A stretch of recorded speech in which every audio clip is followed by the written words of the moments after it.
Comment? Comme ceci maintenant. Restons debout maintenant, avec la tête inclinée. Now I believe. Now I believe.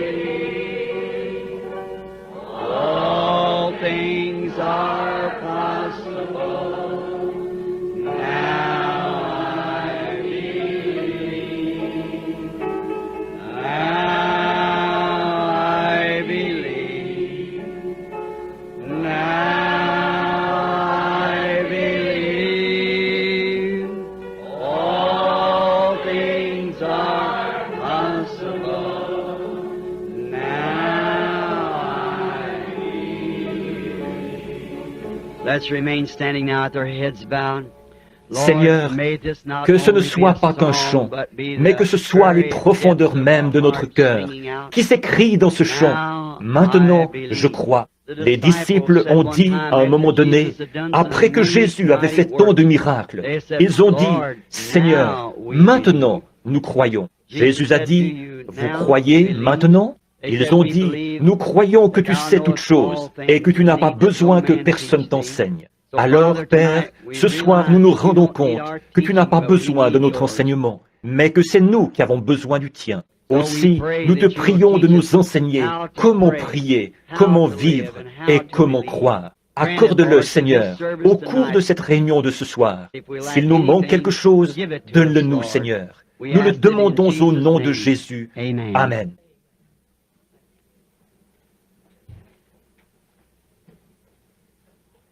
Je sais que beaucoup d'entre vous sont debout encore ce soir. Et à l'extérieur, j'ai rencontré des groupes de gens qui disaient qu'ils n'avaient pas pu entrer. Ils écoutent à la radio dans leur voiture. Et maintenant, nous allons essayer de faire aussi vite que possible ce soir, en ce dimanche soir que nous consacrons à la prière pour les malades, où nous ferons une ligne de prière dans la mesure où nous pourrons en former une ici à l'avant. Mais ce service de ce soir, nous le consacrons à la prière pour les malades. Et je veux que vous vous affermissiez maintenant dans ces saints oracles de Dieu, dans la foi de cette heure. La foi, il faudra plus de foi qu'il n'y en a jamais eu dans tout autre âge, car ceci doit être la foi pour l'enlèvement, pour être enlevé au ciel. Et alors, nous voulons que vous croyiez ce soir à tout ce que vous avez vu et entendu, à la parole que vous avez entendu prêcher, aux signes et aux prodiges que vous avez vus s'accomplir. Nous voulons que vous emmagasiniez tout cela dans votre cœur et que vous réfléchissiez à savoir si oui ou non il s'agit de Dieu. Tout comme jadis Élisée l'avait dit, si Dieu est Dieu, alors servez-le. De même, si Jésus est le centre de tout pour le chrétien, alors je pense que nous devrions abandonner tout le reste et nous attacher à lui. Souvenez-vous, il est le centre, il est l'étoile polaire, il est le point de référence final, il est l'absolu. Et s'il est l'étoile polaire, il n'y a qu'une chose qui indique l'étoile polaire, c'est votre boussole avec laquelle vous naviguez. Et la boussole avec laquelle je cherche à vous faire naviguer, c'est la parole. Et la parole l'indique toujours lui. Il nous semble que nous sommes en train de traverser une grande période d'angoisse et d'épreuve. Une période où on ne sait que faire et où il y a de l'angoisse chez les nations, où toutes sortes de choses se produisent. Et parfois, c'est comme si j'étais submergé. Partout où je regarde, c'est comme à bord d'un navire en pleine mer. Et on m'a confié le commandement du bateau. Comment allons-nous arriver à bon port? Une vague crêtée d'écume arrive, 100 fois plus grosse que mon navire. Mais nous franchirons la crête de chacune de ces vagues. Nous sommes plus que vainqueurs par lui. C'est le capitaine en chef, qui tient la corde au bout du navire. Il le fera passer au travers. Nous franchirons la crête de chacune de ces vagues. Maintenant, ce soir, pour faire vite et vous laisser partir de bonne heure, nous vous remercions, car vous faites de longs trajets en voiture et tout. Il vous faut rouler en voiture et faire ce sacrifice. Voyez-vous, et à cause de ça, j'aimerais tant rester là, continuer à parler et à faire tout mon possible pour vous aider. Mais quand je suis ici, je m'efforce de transmettre vraiment tout ce que je peux pour apporter une aide pendant ce moment où nous sommes maintenant ici. Mais alors, si on donne aux gens trop de choses à la fois, ils ne les retiennent pas. On ne doit prendre qu'une chose et la tenir là, devant la personne, jusqu'à ce qu'elle la voie. Puis, une fois que ça s'est ancré solidement dans son cœur, alors enseignez-lui quelque chose d'autre. Nous avançons pas à pas, tout simplement. Alors, priez et prenez courage. Et maintenant, ce soir, ayez la foi pour la guérison. Je ne pense pas qu'il y ait le moindre doute dans votre esprit quant à l'époque où nous vivons. Je ne crois pas qu'il y ait un doute dans votre esprit quant à savoir si Dieu est au milieu de son peuple ou pas. Je crois que vous le croyez tous. Et il n'y a aucun doute là-dessus dans mon esprit à moi. Et je sais que les miens, mes amis, les amis de Christ, les enfants de Christ croient cela. Et je me réjouis énormément de voir, quand on sait qu'on a un message qui vient de Dieu et qu'on le transmet aux gens, de voir que les gens y réagissent bien. Alors, on regarde en arrière et on dit « Merci, Père ». Oh, quelle joie alors de voir les enfants manger le pain qui leur a été envoyé. Vous rendez-vous compte que c'est une vision d'il y a des années, ça, ici même, au tabernacle? C'est vrai, le pain de vie. Frère Neville, tu t'en souviens peut-être, un moment extraordinaire. Maintenant, prenons, si vous voulez suivre la lecture ou bien la prendre en note, c'est que je ne crois pas qu'il soit opportun de faire un service sans lire la parole de Dieu et faire quelques commentaires. Si on a prévu faire un service de guérison ou tout autre genre de service. Nous comprenons tous, il n'y a pas de nouveaux venus parmi nous, je pense. Mais nous comprenons tous ce qu'est la guérison. Ce n'est pas quelque chose que quelqu'un fait pour vous, c'est ce que Dieu a déjà fait pour vous. C'est la même chose pour le salut. Seulement, il faut amener les gens à croire que c'est la vérité. Dieu l'enseigne dans sa parole, après quoi il le prouve à ceux qui sont disposés à y croire. Car il a dit, tout est possible à ceux qui croient. Vous dites, rien n'est impossible à Dieu. Vous croyez ça? Rien ne vous est impossible, à vous non plus. Car tout est possible à ceux. Dieu est une seule personne, à ceux qui croient. Voyez? Donc, rien ne vous est impossible si vous pouvez seulement croire. Maintenant, dans 1 Roi, chapitre 17, je voudrais lire les 7 premiers versets, si le Seigneur le veut. Élie, le Tishbite, l'un des habitants de Galade, dit à Achab, « L'Éternel est vivant, le Dieu d'Israël, dont je suis le serviteur. Il n'y aura ces années-ci ni rosée, ni pluie, sinon à ma parole. » Et la parole de l'Éternel fut adressée à Élie en ces mots. « Pars d'ici, dirige-toi vers l'Orient,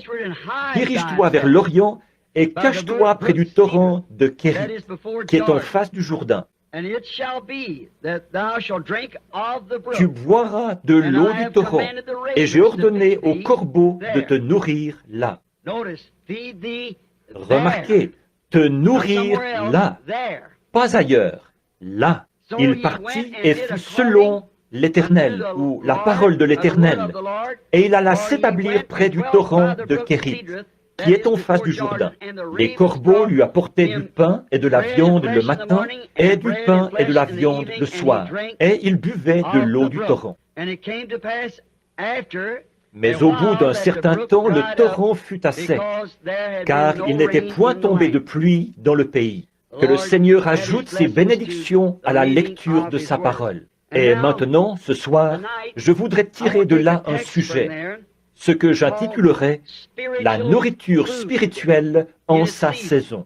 Nous avons eu un enseignement sur rendre un service à Dieu ou essayer de lui rendre un service sans que ce soit le temps, la saison, le lieu ou la personne.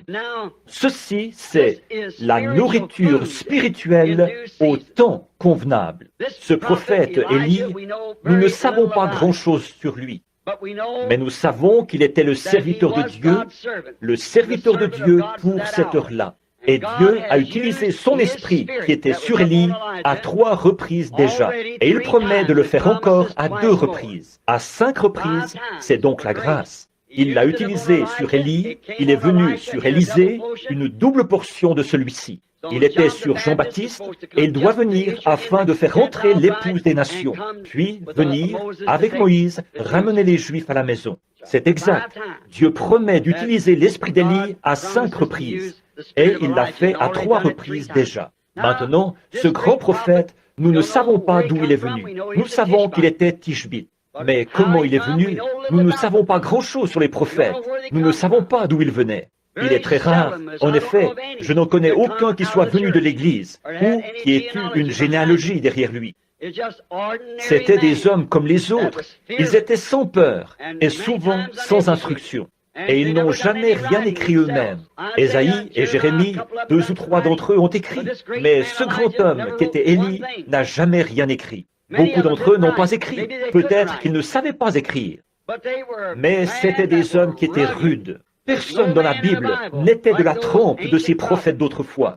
Ils ont défié des royaumes, des rois, des peuples, des églises et tout le reste. Ils ont pris fermement position pour la parole de Dieu et Dieu a prouvé qu'ils avaient raison. C'étaient des individus très rudes. Et Élie, c'était un des plus rudes d'entre eux. C'était un homme du désert. Il est sorti du désert. Il vivait dans le désert. La Bible dit qu'il était vêtu de poils. Il était enveloppé d'une peau de mouton et il avait un morceau de cuir, de peau de chameau autour des reins. Le visage couvert de barbe. J'imagine qu'il était un homme d'allure très rude, d'aspect très rude. Mais ils ne sont pas tous morts. Ils ne sont pas tous morts. À l'époque du Concile de Nicée, beaucoup d'entre vous avez lu le Concile de Nicée de l'Église primitive. Quand ils ont voulu en faire une organisation, dissoudre toutes les autres églises pour n'en former qu'une seule, quand ils ont tenu le Concile de Nicée, des hommes rudes de la trempe d'Élysée sont sortis du désert et se sont présentés là. Ils se nourrissaient exclusivement d'herbes sauvages, des hommes très rudes. Mais les dignitaires, les gens de la haute, qui relevaient de Constantin et tout, ils les ont fait taire.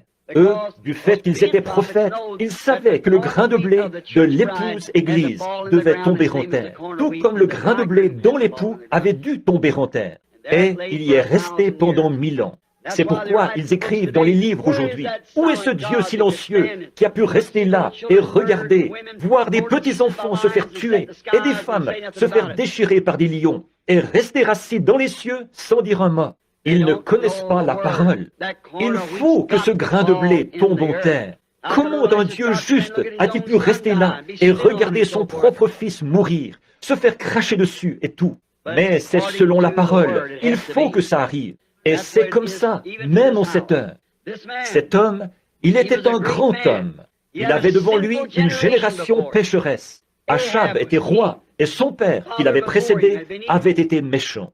Depuis Salomon, tous les rois qui s'étaient succédés avaient été méchants. Et cet homme, Achab, qui régna pendant 22 ans à Samarie, était le pire de tous. C'était un vrai moderniste. Il croyait à la religion, bien sûr, et il avait implanté la tendance moderne partout. Il avait ses 400 prophètes hébreux, tous bien instruits et bien formés. Dieu lui en avait envoyé un, mais il ne voulait pas le croire. C'était Élie.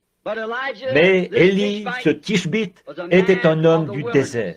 Ce n'était pas un homme raffiné, c'était un homme rude. Un jour, après qu'Achab avait tellement péché que Dieu ne pouvait plus tolérer ça, il a parlé à Élie dans le désert. Et le voici qui descend la route qui mène à Samarie.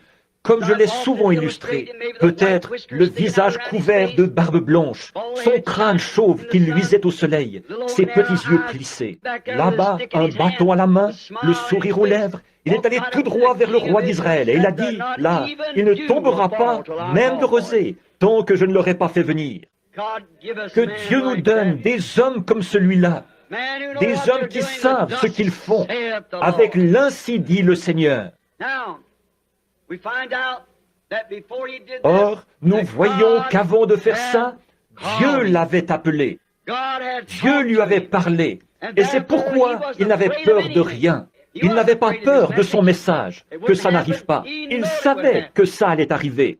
Il savait que c'était selon la parole du Seigneur. Et il savait qu'il était le prophète de Dieu pour cette heure-là. C'est pourquoi que le roi lui coupe la tête, qu'il le jette en prison, quoi que les gens fassent, ça lui était parfaitement égal. Il avait une commission. Ainsi dit le Seigneur, au roi, bien en face. Quel individu rude! Mais avant de faire ça, de prédire cette grande sécheresse, en effet, Dieu ne permettra pas que le péché reste impuni. Il faut qu'il y ait une punition. À quoi sert d'avoir une loi s'il n'y a pas de punition? À quoi servirait de dire que c'est illégal de griller un feu et qu'il n'y ait pas d'amende qui soit attachée, ou pas de punition qui soit attachée? Ce ne serait pas une loi. Donc, il y a une punition attachée au péché. Alors, quand Dieu fait une loi et qu'on défie cette loi, il faut qu'il y ait une punition attachée à ça. Et cette nation avait violé toutes ces lois. Oh, ils avaient l'Église en grand, ils avaient le temple. Il ne manquait pas d'hommes instruits. Ils avaient des prophètes partout dans le pays. On les produisait dans les écoles, en série, comme une machine. Il ne manquait pas de prophètes, il ne manquait pas de sacrificateurs, il ne manquait pas de scribes, il ne manquait pas de religion, mais ils s'étaient éloignés de la parole de Dieu. Alors Dieu a appelé un homme qui n'était pas dans leur rang du tout, et l'a envoyé avec l'ainsi dit le Seigneur. Et remarquez comme il s'occupe des siens. Avant d'envoyer ce prophète muni du message, il a dit, « Élie, va dire ces choses au roi Achab. » Et alors, quand tu l'auras fait, éloigne-toi vite de lui, car j'ai préparé un lieu où tu iras pendant la sécheresse. Je vais prendre soin de toi, Élie, à condition que tu prêches ma parole, que tu fasses exactement ce que je te dicte. Maintenant, je vais montrer en type ce grand ministère, ce soir, celui d'Élie et l'époque d'Élie, faire le rapprochement avec l'heure où nous vivons. Je crois que c'est un type parfait. Je pense aux nations, si nous avions le temps de retourner en arrière, mais c'est que je veux consacrer le temps qu'il faut à la ligne de prière. Donc, si nous pouvions retourner en arrière et voir ça, Israël s'était emparé de la Palestine dans les mêmes conditions que nous nous sommes emparés des États-Unis. Nous sommes entrés aux États-Unis et nous en avons chassé les habitants, c'est-à-dire les Indiens, et nous avons pris possession du pays. Et de même, Israël est entré en Palestine sous la conduite de Josué, sous la direction de Dieu. On a chassé les habitants et s'est emparé du pays. Et leurs premiers rois étaient des hommes vaillants. David, Salomon, de grands hommes. Nos premiers présidents étaient de grands hommes. Washington, Lincoln, et ainsi de suite. Puis, les présidents, les rois se sont corrompus de plus en plus. Et on a fini par se retrouver avec celui-là, Achab. Le type même, exemple très typique de notre jour. Et les gens étaient devenus tellement modernes qu'ils ne voulaient plus entendre la vraie parole du Seigneur. Et vous pouvez vous imaginer, un peuple moderne comme celui-là, l'impression que pouvait donner un véritable serviteur de Dieu. Voyons, il était fou, il avait perdu la raison. C'était une chose impossible, ça. Ils étaient religieux, très religieux. Il y avait des hommes sincères parmi eux. Il y avait des gens sincères parmi eux. Ils étaient très religieux.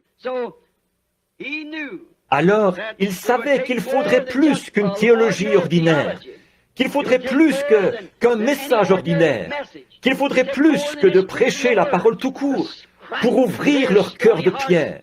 Il savait qu'il faudrait l'ainsi dit le Seigneur pour faire descendre ce jugement sur ce peuple-là. Il savait que quand il irait là-bas avec l'ainsi dit le Seigneur, et c'était effectivement l'ainsi dit le Seigneur, de rejeter ça signifiait le jugement. C'est ce que nous voyons à notre époque aussi. C'est ce que nous voyons à toutes les époques. Il ne reste plus que le jugement, une fois qu'on a franchi la ligne de la miséricorde. C'est ce type-là que je vais utiliser, Élie, comme type, pour représenter l'Église aujourd'hui. L'Église d'aujourd'hui. Juste avant le jugement, il a reçu ce message. Élie, ce qu'il représentait, on a pris soin de lui sur le plan naturel, de sa nourriture naturelle, parce qu'il n'allait pas y avoir de pluie, là, selon la parole du Seigneur, pendant 3 ans et 6 mois, ou tant qu'Élie ne la ferait pas venir. Au moment où tu jugeras bon de prononcer la chose, Élie, c'est ce qui arrivera. C'est pourquoi il s'est avancé vers le roi et il a dit, il ne tombera pas même de rosée tant que je ne l'aurai pas fait venir. Ça, c'est toute une décharge, n'est-ce pas? C'est tout un message. Et maintenant, nous allons utiliser ce type pour représenter la sécheresse spirituelle d'aujourd'hui. Or, nous le savons tous, nous en sommes très conscients, qu'il y a une grande sécheresse spirituelle dans le pays aujourd'hui, dans le domaine spirituel. Et vous savez, cela a été prédit par les prophètes comme devant venir juste avant la seconde venue de Christ. Ils ont dit, il y aura une famine dans le pays, et ce ne sera pas seulement la disette du pain, mais d'entendre la parole de Dieu. Et ce jour-là, c'est maintenant, d'entendre la vraie parole de Dieu. Alors, ici, la sécheresse naturelle est un type de la sécheresse spirituelle. Le péché et l'incrédulité, à cause des faux docteurs et des modernistes dans l'Église, avaient amené sur ce lieu le jugement qui allait venir, qui approchait.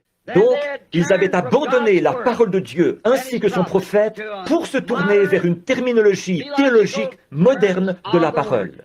Si vous remarquez, ici, c'est toujours précisément à ce moment-là que Dieu suscite quelque chose. En effet, il ne fait rien sans l'avoir d'abord révélé aux gens, et il le révèle toujours par ses serviteurs. Bon, mais Élie, pendant cette période-là, avait un lieu secret que Dieu avait prévu pour lui où il devait aller. C'est ça que nous voulons voir maintenant, juste avant de faire la ligne de prière. Élie avait un lieu secret qui lui avait été fourni par Dieu lui-même. Ce n'est pas du tout l'Église qui le lui avait fourni, ce n'est pas du tout le roi qui le lui avait fourni. Il ne se l'était pas procuré lui-même. Mais c'est Dieu qui avait fourni un lieu secret à Élie, où il serait nourri pendant toute la période de sécheresse, où sa nourriture lui serait fournie jour après jour. Il n'avait pas à se demander ce qui allait arriver le lendemain, ni à se demander si la réserve allait s'épuiser. Dieu avait dit, « J'ai donné cet ordre aux corbeaux, ils te nourriront. » Quelle chose merveilleuse! Un type de notre lieu secret en Christ. Alors que le Conseil mondial et tout ce qui a cours aujourd'hui, ils disent, les jours des miracles sont passés. Les grandes puissances de Dieu ont été retirées des églises. Il semble qu'elles n'ont plus que tout ce qu'elles ont, c'est un airain qui résonne et une cymbale qui retentit. Nous savons que c'est la vérité, ça.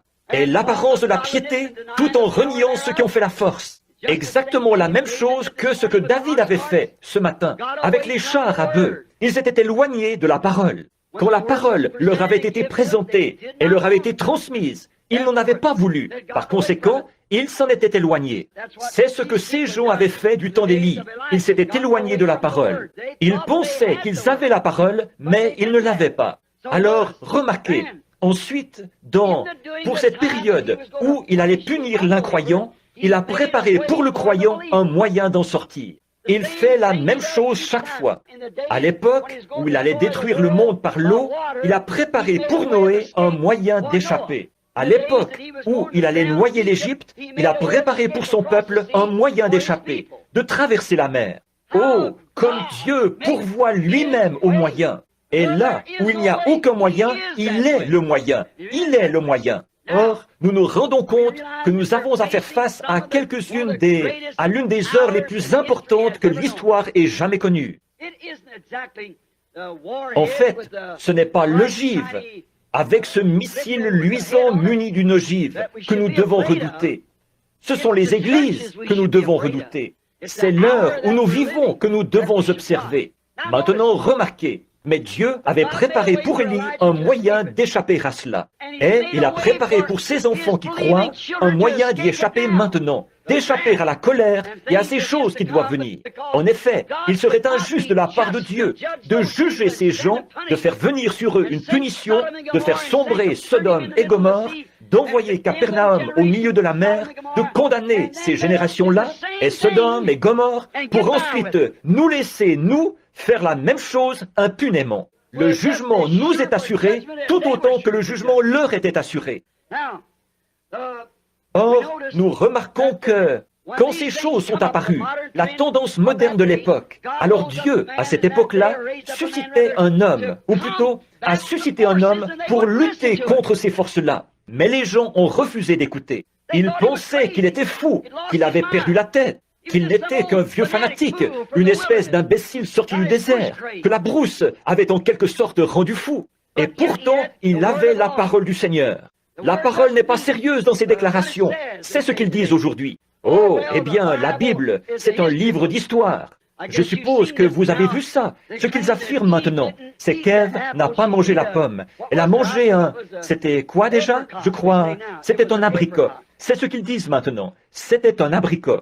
Et puis, que Moïse, ce n'est pas du tout la mer Rouge qu'il a fait traverser aux enfants, c'est qu'il y avait un grand tas de roseaux là-bas, à l'autre bout de la mer, et il a traversé une mer de roseaux. Dans ce cas, comment se fait-il que l'eau, E-A-U, ait formé une muraille des deux côtés, qu'ils aient traversé à pied sec alors? Oh, quel non-sens! Mais vous voyez, voilà le genre d'époque qu'il faut pour faire descendre la colère de Dieu sur les gens. Effectivement. Ils disent que ça n'existe pas, c'est jusqu'aux gens d'église qui ne croient pas au miracle. Je vous donnerai 1000 $, ont-ils dit. Faites-moi voir un miracle. Faites-moi voir un miracle. Eh bien, ils ne verraient pas, même si 10 000 choses étaient produites devant eux. Voyons, ils ne verraient jamais. Vous dites, c'est impossible. Oh non, pas du tout. Élie, un jour, il était à Dothan, et l'armée des Syriens était venue entourer la ville pour s'emparer de lui, parce qu'ils savaient que la puissance de cette nation venait de là, se trouvait dans ce voyant. Eh bien, le roi, un de ces hommes, a dit au roi de Syrie, il a dit, eh bien, tu sais, Élie le prophète, le Tishbite, rapporte au roi d'Israël les propos que tu tiens dans le secret de ta chambre. Il a dit, va chercher ce type-là, c'est ce gars-là qui nous fait obstacle. Et toute l'armée des Syriens est allée en douce encercler Dothan. Ils l'ont cerné de toutes parts. Et Géasi, le serviteur du prophète, s'est réveillé. Et il a dit, « Oh mon père, les armées nous cernent de toutes parts, ici. Nous sommes complètement encerclés. » Il a dit, « Voyons, ceux qui sont avec nous sont en plus grand nombre que ceux qui sont avec eux. » Voyez? Géasi a regardé autour de lui. Il a dit, « Je ne vois personne. » Il a dit, « Seigneur Dieu, ouvre les yeux de ce garçon. » Et ses yeux se sont ouverts.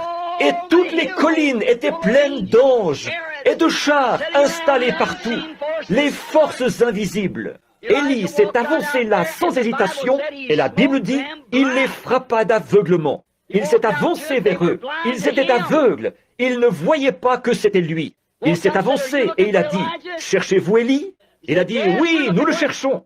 Il a dit, venez, je vais vous dire exactement où il se trouve. Et il les a conduits directement dans un guet-apens, à l'endroit précis où les armées sont sorties et se sont emparées d'eux. Donc la Bible dit, il les frappa d'aveuglement. Ça règle la question. Et aujourd'hui, les gens sont tellement aveugles spirituellement, le Seigneur Dieu a beau descendre au milieu des gens, accomplir n'importe quoi, accomplir les choses qu'il a promises. Ils ne voient toujours pas ce qu'il en est. Ils sont aveugles spirituellement. Ils ne connaissent pas Dieu.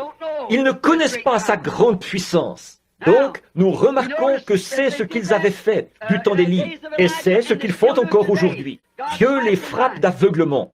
Aujourd'hui, ils disent qu'il n'y a pas de miracle, que ça n'existe pas, que tout ça, c'est de l'émotion. Et ils avaient dit la même chose d'Élie, puisque quand celui-ci était enlevé et qu'Élisée l'a remplacé, un jeune homme qui était devenu chauve alors qu'il était encore jeune, les enfants couraient derrière lui et disaient « Vieux chauve, pourquoi n'es-tu pas monté avec Élie ?» Voyez-vous, ils n'y croyaient pas au départ, ces gens, malgré que tant de choses aient été accomplies. Ce grand homme de Dieu avait été enlevé au ciel par un char de feu. Et les gens n'y croyaient toujours pas. Et ils ont laissé leurs jeunes enfants courir derrière cet homme et dire « Vieux chauve, pourquoi n'es-tu pas monté ?» Voyez? Et là, le prophète a maudit ses enfants et une ours a tué 42 d'entre eux. Maintenant, remarquez, aujourd'hui, comme à cette époque-là, ils ajoutent leur interprétation personnelle à la parole. Bon, s'ils veulent faire ça, ça les regarde.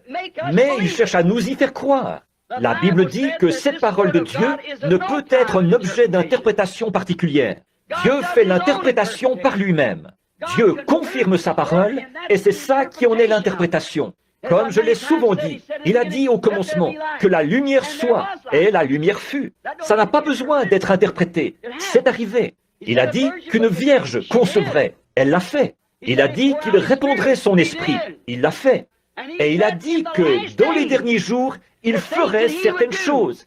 Et il les fait. Ça n'a besoin d'aucune interprétation. Dieu en fait l'interprétation par lui-même. Quoi que disent les hommes insensés, ça n'arrête pas Dieu du tout. Quand Jésus était sur terre, il a dû faire face à autant d'incrédulité que nous aujourd'hui, et peut-être même plus. Mais ça ne l'a pas arrêté. Il a continué quand même à accomplir et à faire son devoir, et Dieu confirmait tout ce qu'il faisait. Il a dit, « Je ne suis pas seul. Mon Père et moi, nous sommes un. Il demeure en moi. Ce n'est pas moi qui fais les œuvres, c'est le Père qui demeure en moi. Si je ne fais pas ces œuvres, alors ne me croyez pas. Mais si je fais ces œuvres, quand même, vous ne me croiriez pas, croyez aux œuvres. » Voyez, autrement dit, elle sondez les Écritures, a-t-il dit, parce que c'est en elles que vous pensez avoir la vie éternelle, en connaissant les Écritures. Et ce sont les Écritures elles-mêmes qui rendent témoignage de moi. Amen. Quelle déclaration! Ce sont elles, les Écritures, qui vous déclarent qui je suis, a dit Jésus. Et ce sont les Écritures qui vous déclarent à quelle heure nous vivons. Et ces choses que vous voyez s'accomplir, c'est Dieu lui-même au milieu de son peuple. Il n'y a que Dieu qui puisse ressusciter les morts. Il n'y a que Dieu qui puisse faire les choses qu'il fait en ce moment. En effet, la Bible dit, il est le même hier, aujourd'hui et éternellement. Alors nous voyons cette tendance moderne des gens. Oh, ces jours-là, c'est du passé. Les miracles, ça n'existe pas. Ces gens-là se laissent emporter par leurs émotions. Écoutez cet Élie, le prophète, qui crie contre eux et contre leurs théologiens. Remarquez, il a parlé comme s'il était Dieu lui-même. Élie a parlé comme s'il était Dieu lui-même. La rosée ne tombera pas du ciel tant que je ne l'aurai pas fait venir. Amen. Oui, monsieur. Le prophète avait été tellement longtemps dans la présence de Dieu. Les prophètes de l'Ancien Testament ou de toute époque, quand ils vivent dans la présence de Dieu, jusqu'à ce qu'ils deviennent la parole, leur message est la parole elle-même. Et souvenez-vous, il a dit « Ainsi dit le Seigneur ». Quand ces hommes avaient reçu ces messages de la part de Dieu et qu'ils devenaient tellement absorbés que leurs propres pensées, ça allait peut-être à l'encontre de leurs propres pensées, ils n'étaient peut-être pas capables d'y voir clair. Mais ils prononçaient la parole de Dieu. Ainsi dit le Seigneur. Il n'y aura pas de pluie tant que je ne l'aurai pas fait venir. Oh, quelle déclaration! Il avait été dans la présence de Dieu et avait été confirmé de façon tellement parfaite. Et souvenez-vous, c'est aussi conforme à Amos 3:7. Le Seigneur, l'Éternel, ne fait rien sans l'avoir d'abord révélé à ses serviteurs les prophètes. Il a dit, il ne tombera pas de pluie. Il l'a d'abord, ils se sont moqués de lui. Ils le prenaient pour un fou, ce fanatique. Mais voyez-vous, il avait l'ainsi dit le Seigneur, qu'il n'allait pas pleuvoir. Et Dieu, avant de faire ça, il l'a révélé à Élie, son serviteur. Et il était un prophète confirmé, authentifié, alors les gens auraient dû se repentir. Mais au lieu de ça, ils se sont moqués de lui. Ils ont dit, « Oh, nous ne manquons pas de pluie, les réservoirs sont pleins, les rivières coulent bien. » La Bible dit qu'il n'y a pas même eu de rosée pendant 3 ans et 6 mois. Tous les ruisseaux et toutes les eaux ont tari partout. Ce n'était pas cet homme, c'était Dieu qui parlait à travers cet homme. Voilà le « je » dont il s'agissait. Nous le savons toujours. Alors, nous voyons que quand un homme envoyé par Dieu, prédestiné par Dieu, arrive avec le vrai, ainsi dit le Seigneur, le message et le messager sont une seule et même chose. En effet, il est envoyé pour représenter l'ainsi dit le Seigneur, mot pour mot. Donc lui et son message, c'est la même chose. Un homme d'une dénomination qui est sous les auspices d'une dénomination, lui et l'Église sont un. Un théologien soumis à la théologie fabriquée par une dénomination, lui et son message sont un. Une église de théologie, un théologien, c'est exact. Ainsi, quand un homme arrive avec l'ainsi dit le Seigneur, lui et le message sont un. Quand Élie est arrivé avec l'ainsi dit le Seigneur, lui et son message sont devenus un. Tout comme Jésus, quand il est venu, il était la parole. Jean 1. Alors, la parole de Dieu et le messager de l'âge étaient une seule et même chose. Toujours. C'est vrai. Jésus était la parole qui avait été prophétisée. Il était l'accomplissement de ce que les prophètes avaient annoncé. Une vierge concevra et enfantera cet enfant. Au tout début, Dieu leur avait dit, il avait dit, la semence de la femme écrasera la tête du serpent. et celui-ci lui blessera le talon. Toutes ces prophéties avaient été données. David s'était écrié. Tous les autres prophètes, au fil des âges, avaient parlé de lui. Il était cette parole manifestée. Alléluia. Maintenant, voyez-vous où je veux en venir? Je vous ai parlé assez clairement ce matin. Ne voyez-vous pas l'autorité du Dieu vivant dans l'Église vivante, l'épouse? Les malades sont guéris, les morts sont ressuscités, les infirmes marchent, les aveugles voient. L'Évangile est proclamé avec puissance, car le message et le messager, c'est la même chose. La parole est dans l'Église, dans la personne. La parole de Dieu était en Élie, quand il s'est avancé là avec l'Ainsi dit le Seigneur, et qu'il a dit, il n'y aura pas de pluie. Ce n'était pas Élie, c'était Dieu en Élie. Je l'ai dit souvent, comme cette dame de la science chrétienne qui m'avait dit une fois, j'en ai parlé souvent de ça. Elle disait, Monsieur Branham, vous faites trop de cas de Jésus. J'ai dit, j'espère que c'est la seule chose dont j'aurai à rendre compte. Et elle a dit, vous essayez de le rendre divin. J'ai dit, il l'était divin. Elle a dit, oh, il était un prophète, il était un homme bon, mais il n'était pas divin. Et j'ai dit, eh bien, indiquez-moi un seul passage de l'Écriture qui déclare qu'il ne l'était pas. Elle a dit, dans le livre de Jean, il est dit qu'il pleura quand il est allé à la tombe de Lazare. Eh bien, j'ai dit, bien sûr qu'il pleura. Il était à la fois humain et divin. Il était un homme quand il pleurait, mais il fallait qu'il soit Dieu pour ressusciter les morts. C'est vrai. J'ai dit, il était un homme quand il avait faim, mais il était Dieu quand il a nourri 5000 personnes avec quelques petits pains et 5 poissons. C'est vrai. Il était un homme quand il dormait à l'arrière d'une barque, mais c'est Dieu en lui qui a pu apaiser les eaux. Pourquoi donc? Lui et son message étaient un. Il a dit, moi et mon Père, nous sommes un. Mon Père demeure en moi.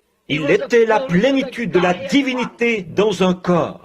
Je trouve que c'était vraiment saisissant l'autre jour, quand je présentais les 7 âges de l'Église. Tout d'abord, je n'arrivais pas à comprendre ça. Jésus était là, avec les... tout blanc, comme ça. Ça disait, ses cheveux étaient blancs comme de la laine. Je ne comprenais pas qu'un homme de 33 ans soit blanc comme la neige. J'ai appelé un bon théologien, un théologien pentecôtiste, un très cher ami. Eh bien, c'était frère Jack Moore. C'est un homme intelligent, brillant. Il a dit, frère Branham, c'était Jésus glorifié. C'était son aspect après qu'il avait été glorifié. Non, je ne pouvais pas croire ça. Non. J'ai dit, eh bien, frère Moore, merci. Je me suis retiré dans la pièce, là, et je me suis mis à parler à Dieu. J'ai vérifié les références dans ma concordance pour le retrouver dans Daniel, où il est dit, il s'avança vers l'ancien des jours, dont les cheveux étaient blancs comme de la laine. J'ai dit, Seigneur, je ne sais pas quoi dire, et j'ai cette responsabilité. Or ça, c'était avant les... Souvenez-vous, avant que les 7 sceaux soient ouverts, peut-être une année ou plus avant. Là, je priais, Seigneur, qu'en était-il? J'ai regardé, et là, debout devant moi, se trouvait un homme. C'était un juge, et il portait une perruque blanche. Les juges d'autrefois, des jours anciens, dans le temps, ils portaient une perruque blanche pour montrer qu'ils étaient une autorité suprême.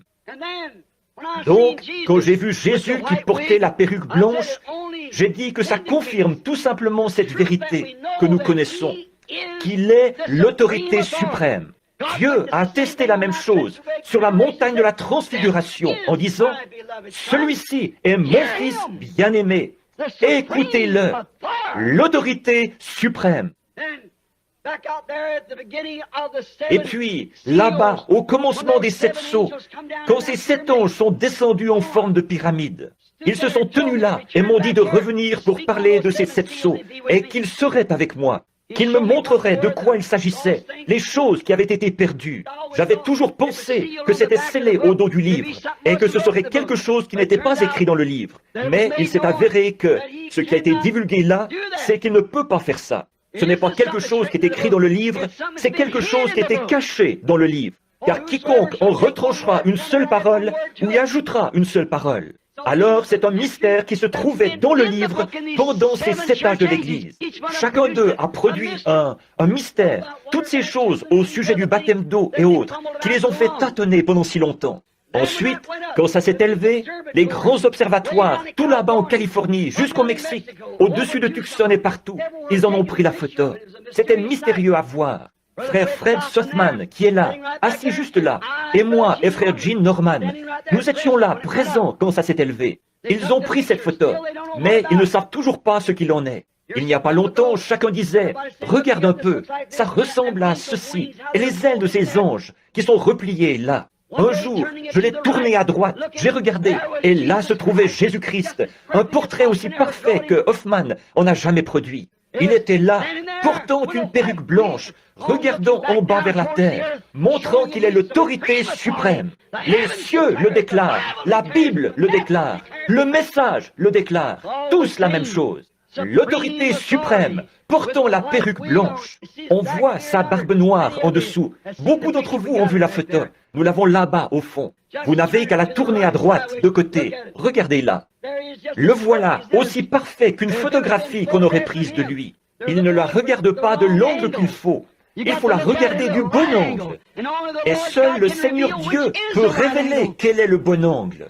Tournez-la à droite et regardez-la. Le voilà, aussi parfait que si on l'avait pris en photo, là-haut. La toute première fois que je l'ai vu, il ressemblait au portrait de Hoffman, que je n'avais encore jamais vu. C'est dans le tabernacle de Billy Sunday, des années plus tard, que je l'ai vu. Depuis, j'ai toujours eu une de ces photos-là dans ma maison. Et puis, ici, dans les airs, comme quoi le Dieu même que j'avais vu en vision près d'ici, alors que je n'étais qu'un jeune garçon, près d'ici, à l'endroit où se trouve maintenant l'école. C'est à ça qu'il ressemblait. Et ici, dans les cieux, 33 ans plus tard, ceux-ci déclarent que c'est la vérité. C'est bien à ça qu'il ressemble. Non pas quelque chose de mystique, la conception personnelle de quelqu'un. Comme au Vatican, ils ont là un portrait du Christ, avec un petit collier de barbe blanche, ou un collier de barbe d'environ un demi-pouce de long, qui forme un cercle autour du menton, jusqu'au-dessus de la bouche, comme ceci. Ils appellent ça le Christ. Ça me rappelle un artiste grec, ce que j'ai vu une fois dans une cathédrale ancienne. Il montrait à quoi ressemblaient Adam et Ève. Ils ressemblaient à des bêtes, ou quelque chose comme ça. Voilà ce que la pensée charnelle peut percevoir d'une chose spirituelle. Je pense qu'Adam, c'était le plus bel homme qui ait jamais vécu, et qu'Ève était une femme parfaite à tous égards. Maintenant, les pensées charnelles arrangent la chose selon leur conception personnelle. Alors Dieu fait descendre sa puissance, et par elle, il dévoile la chose.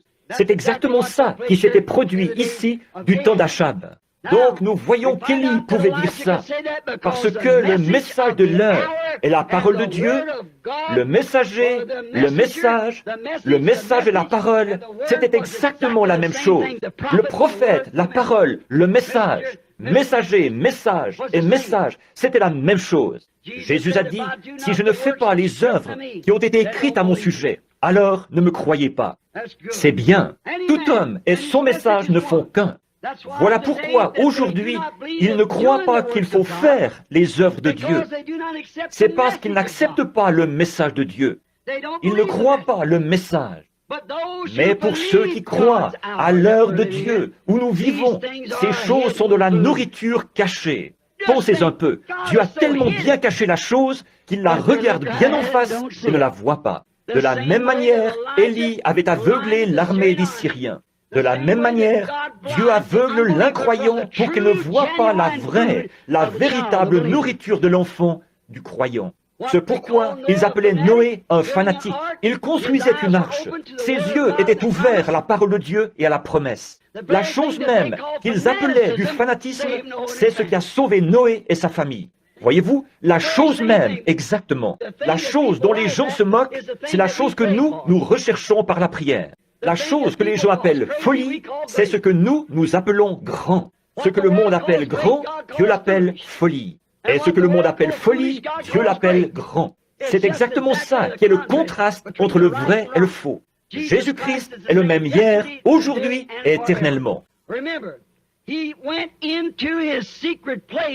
Souvenez-vous, il est entré dans son lieu secret selon le plan de Dieu, selon l'appel de Dieu et la parole de Dieu. Élie est entré dans son lieu secret selon la prescience, le plan de Dieu et l'appel qu'il avait dans sa vie, et selon la parole.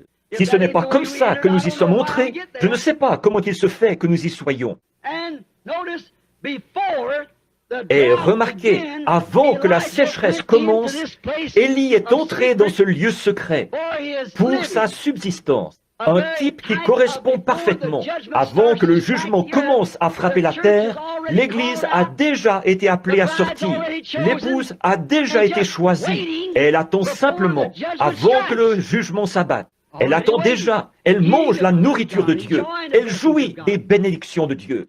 N'importe quel homme sensé saurait que nous nous dirigeons tout droit, que nous sommes à l'heure du jugement. Regardez, frère Banks, plusieurs d'entre vous, les hommes qui sont ici ce soir, vous étiez là-bas, sur cette montagne, ce matin-là. Et c'est de cette montagne que je veux parler dimanche matin prochain, si le Seigneur le veut.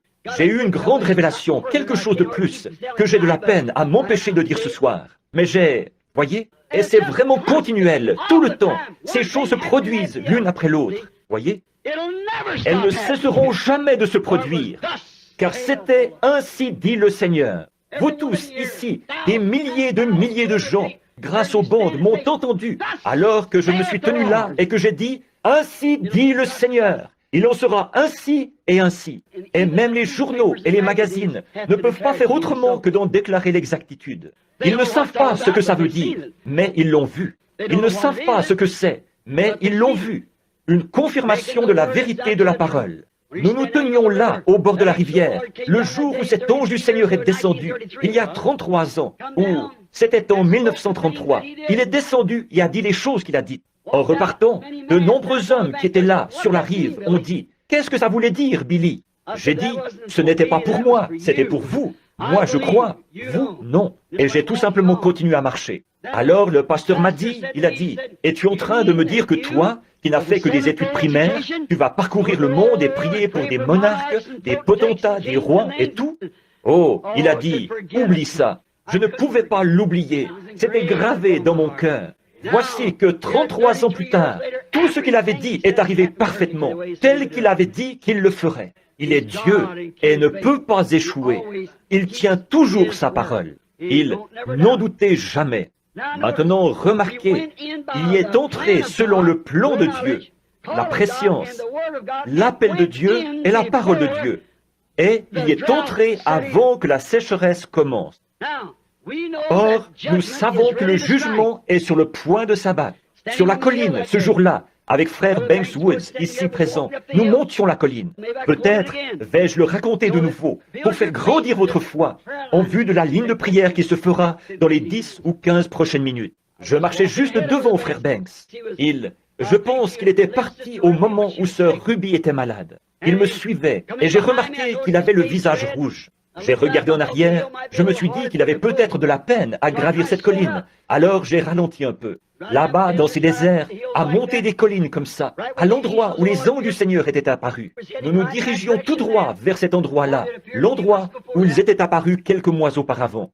Et pendant que je montais la colline, l'Esprit de Dieu, quand je me suis retourné, j'ai regardé au sommet de la montagne. Et il a dit, ramasse cette pierre et dis-lui, ainsi dit le Seigneur. D'ici quelques heures, tu vas voir la gloire de Dieu.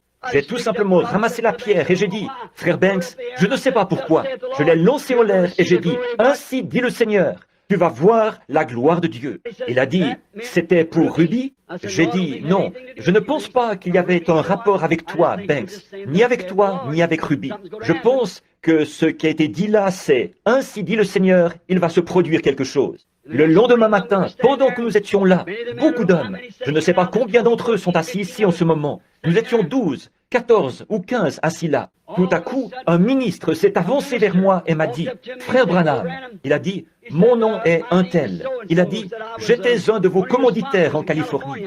J'ai dit, « Je suis heureux de faire votre connaissance, monsieur. Douglas McHughes ». Il a dit, j'ai dit, « Je suis heureux de faire votre connaissance ». Je lui ai serré la main.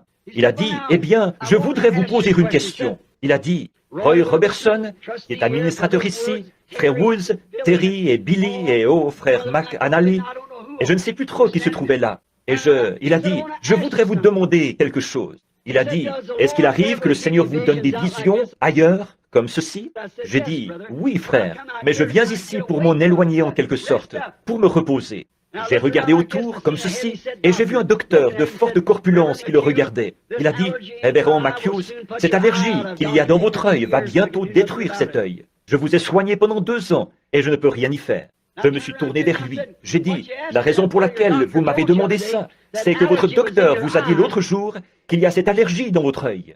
C'était au milieu du jour, vers 11 heures, et il portait des lunettes de soleil.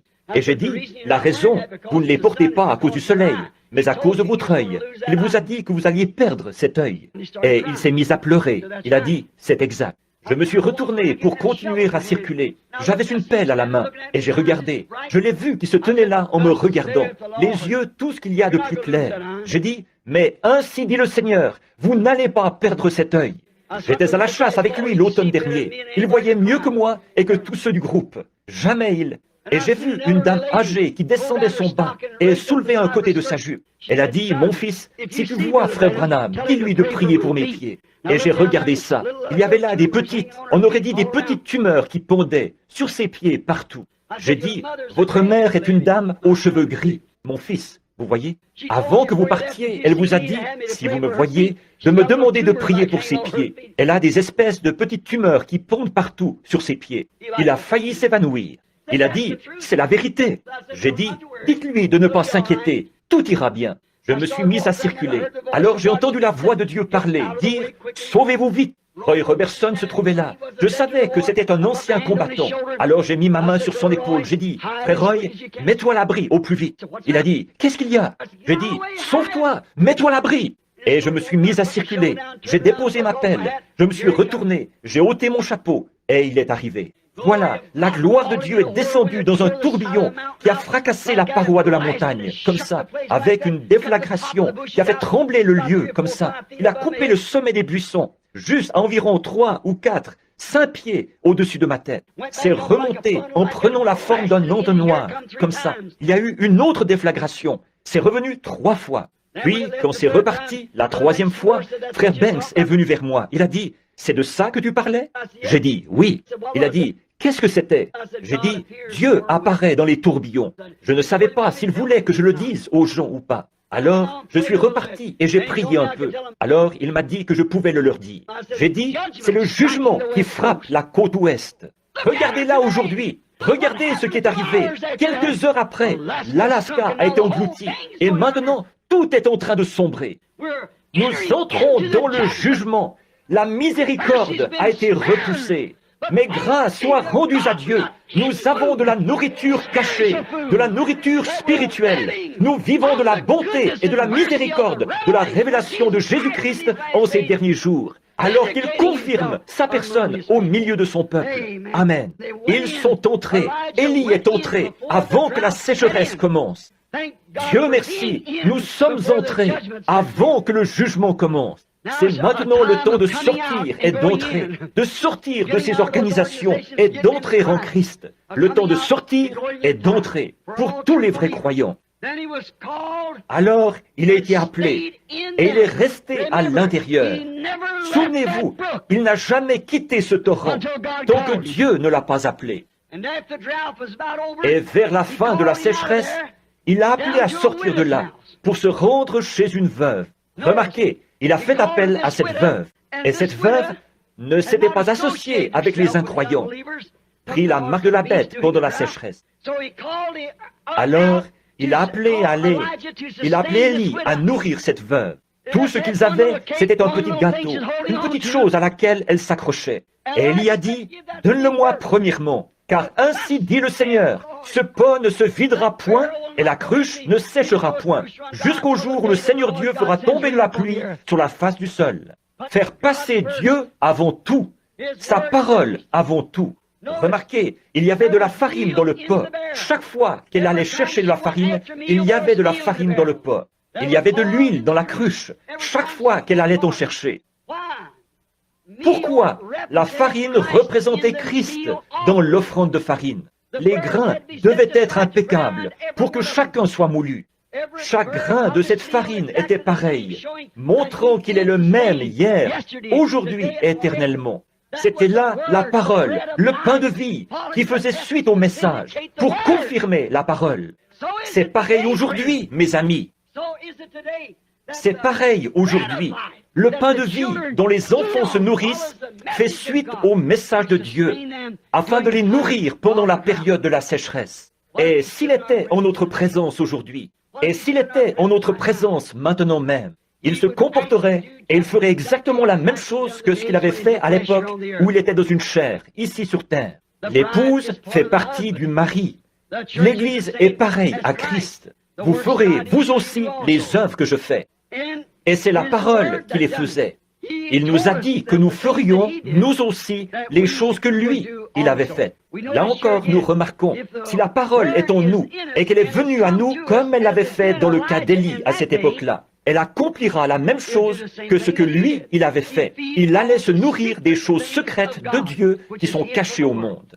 Oh, là encore, c'est ce qui fait que le message et le messager sont un. La nourriture spirituelle est prête, maintenant en sa saison. Et vous pouvez, chacun de vous, avoir cette nourriture si vous le désirez.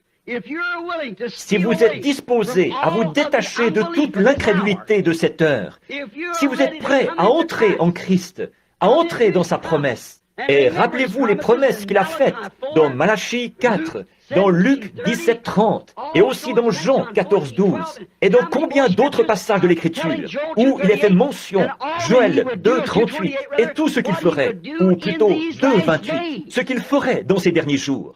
Et ce qui était dit par le prophète, qu'il y aurait de la lumière dans ces derniers jours, quel effet elle aurait, ce qu'elle produirait, toutes les Écritures qui annonçaient ces derniers jours. Et il s'agit de Christ. Si vous pouvez vous cacher dans cela maintenant, dans ce lieu secret, vous pourrez manger et voir la bonté et la miséricorde de Dieu.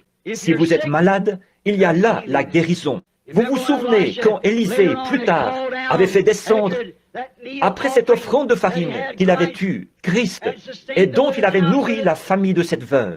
Remarquez, plus tard, quand il a fait descendre le feu des cieux et tout, et qu'il a prouvé qu'il avait été envoyé par Dieu, l'esprit du prophète. Remarquez, dans le désert, quand il était couché sous le genêt, un ange est descendu avec ce même genre de farine. Il a fait cuire des gâteaux et l'en a nourri. Un peu plus tard, il l'a de nouveau fait dormir, puis il l'a réveillé, et il y avait encore des gâteaux de farine cuits qui l'attendaient là. Et avec la force que lui donnèrent ces gâteaux, il marcha 40 jours.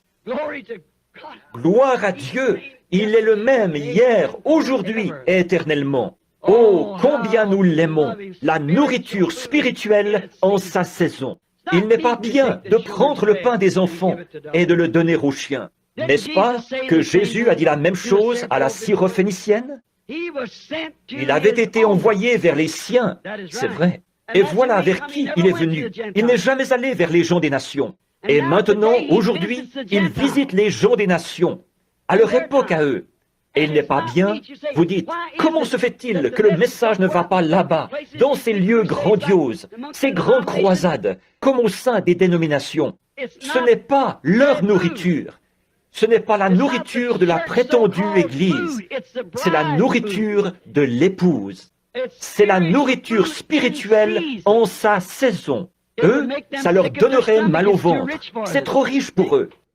Voyez, on ne peut pas. Par contre, pour les enfants, c'est le pain, c'est la vie, c'est Jésus-Christ, le même hier, aujourd'hui et éternellement. Il va se faire trop tard si nous ne commençons pas la ligne de prière maintenant. Alors, inclinons la tête un instant. Dieu bien-aimé, la nourriture au temps convenable, la nourriture spirituelle, quelque chose dont le monde ignore tout. D'entendre notre Seigneur dire, ce soir-là, ou ce jour-là, là-bas à Samarie, le lieu même où Élisée s'était avancé et avait dit, eh bien, il ne tombera pas de rosée tant que je ne l'aurai pas fait venir. Voici que Jésus se tenait là, en train de dire à ses disciples. Il disait, « Maître, pourquoi ne manges-tu pas ?»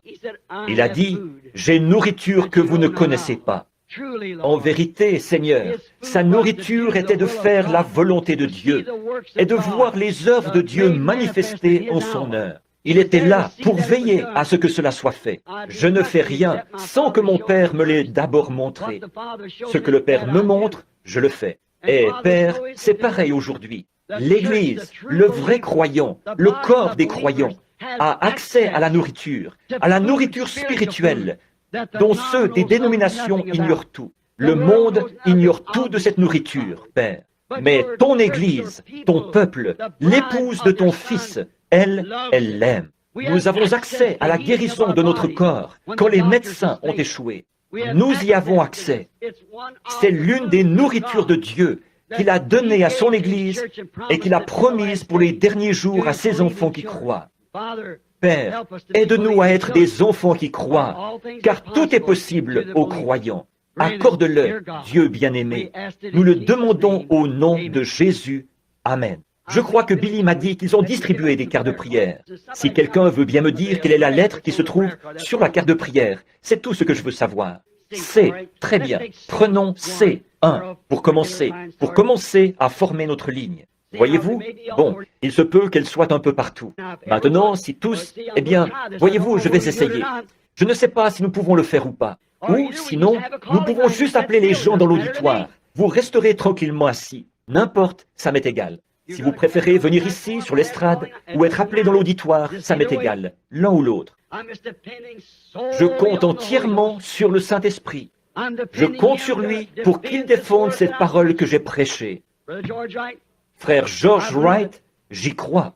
Quand j'étais encore tout jeune, j'allais chez toi. Il y a bien des années de ça. J'écoutais ce vieil engoulevent perché sur l'arbre. Je crois toujours le même message. Je crois que c'est toujours le même. Très bien. Je vois qu'ils font de la place ici pour former une ligne de prière. Très bien. Carte de prière C, numéro 1, 2, 3, 4, 5. Approchez-vous en premier et placez-vous juste ici. Si vous ne pouvez pas vous lever, vous n'avez qu'à lever la main. Quelques-uns viendront vous transporter. Qu'est-ce qu'il y a? Oui, oui. Carte de prière C, 1, 2, 3, 4, 5. Et maintenant, remarquez, vous qui n'avez pas de carte de prière. Or, il y a très très longtemps que je n'ai pas fait une ligne de prière de ce type. Combien se souviennent de ma commission au moment où nous avons construit le tabernacle ici? Il a dit, fais l'œuvre d'un évangéliste. Il n'a pas dit que j'étais un évangéliste. Il a dit, fais l'œuvre d'un évangéliste. Voyez-vous? Car l'heure viendra où il y aura un changement. Cette heure arrive. Très bien. Or, là-dessus, on ne peut pas mélanger 2 ou 3 ministères différents, être pasteur et évangéliser en même temps. On ne peut pas être un prophète et peut-être un pasteur en même temps, voyez-vous, parce qu'on a des fonctions différentes, un ministère différent. Par contre, le Seigneur m'a fait part de ce que je devais faire dans mon message. Mais là, il a dit, fais l'œuvre d'un évangéliste, remplis bien ton ministère, car l'heure viendra où ils ne supporteront pas la saine doctrine. C'est bien ce qui arrive maintenant. Toutes les églises dénominationnelles m'ont rejeté. Elles ne supportaient pas la saine doctrine. Mais au gré de leurs propres désirs, ils mettront en place leur propre docteur. Et ce ne seront plus que des fables. Et ils feront de grandes choses, des exploits, comme Jean Bress et Jeannès, qui s'opposèrent à Moïse. Mais leur folie sera manifestée. Voyez? Très bien. Des imitations. Vous voyez comment Jean Bress? Et Dieu dans le ciel le sait. Ça se trouve juste là, dans cette pierre, à l'angle du tabernacle. Depuis 1933. C'est écrit sur une page de Bible. Ça se trouve juste là. Regardez comment ils ont procédé. Regardez l'accomplissement. Des imitations, exactement. Il a dit, laisse-les. Leur folie sera manifeste, de la même manière que l'a été celle de Jean Bress et Jeannès. Voilà, nous en sommes à ce jour-là. J'avais vu l'église au moment où nous n'en étions qu'à la pose de la pierre angulaire. Des gens penchés sur les rebords des fenêtres et partout, debout le long des murs du tabernacle.